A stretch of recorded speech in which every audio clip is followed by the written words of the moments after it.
The Champaran Satyagraha is considered to be a vital event in the history of India's freedom struggle, as it was the entry of Mahatma Gandhi in India's national freedom movement. It was the first civil disobedience movement led by Mahatma Gandhi. It was a farmers' uprising, ever first farmers' uprising in Champaran, which was highlighted, where the farmers were compelled to grow indigo without getting adequate payment for the same. Champaran Satyagraha was the first popular civil disobedience movement which gave direction to the youth as to how to get freedom, which was tottering between the moderates and the extremists, one advocating for participation within the British colonial system and the other resorting to violent means to get freedom, to get rid of the Britishers. I would just like to brief Gandhiji on his return from South Africa, came to know about the pitiable condition of the peasants of Champaran through the local residents who contacted him and invited him to come to Champaran, and he agreed and he came along with them, where our first President of India, Dr. Rajendra Prasad, the first Deputy Chief Minister of Bihar, Anugrah Narayan Sinha, Braj Kishore Prasad, Ram Naumi Prasad, Mazharul Haq, including J.B. Kriplani and Rajkumar Shukla were there. Gandhiji used the method what he had adopted in South Africa to organize mass uprising of the people, of which Rajkumar Shukla and others were aware of. The historical background of Champaran. In Champaran, the farmers followed the Panchkatiya system. That is, they were compelled to grow indigo in 5 katthas in a bigha, which was later on, after persuasion, concession for 3 kathiya was given, to which also Rajkumar Shukla and others were not happy, and which led them to contact Mahatma Gandhi to come and lead them in the movement.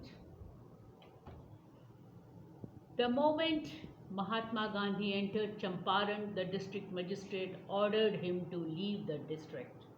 But Mahatma Gandhi refused to leave.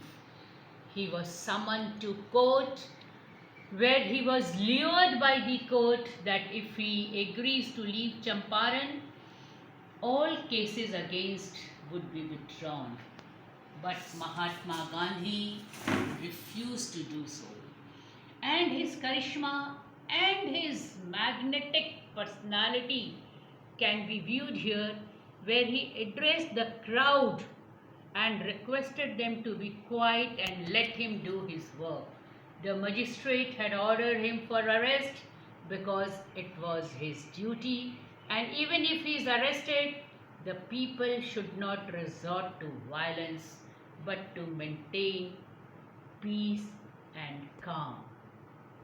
The crowd dispersed and the British government did not arrest Mahatma Gandhi and was allowed to stay in Champaran. Gandhiji tried to find out the problem, and he led many movements against the landlords. And on the persuasion, a committee was formed in which Mahatma Gandhi was also a member, and the recommendation was placed in the Champaran Agrarian Act of 1917, where many concessions and good rate for the cultivation was given. It was for the first time Mahatma Gandhi was displaying the magnetic personality which led him to earn the name of Mahatma, the right soul, and the nickname of Bapu by Sant Rawat. I would also like to brief, not only did he lead the revolts, the movements, but he also opened basic schools so that the people are able to understand their economic condition and improve their educational background.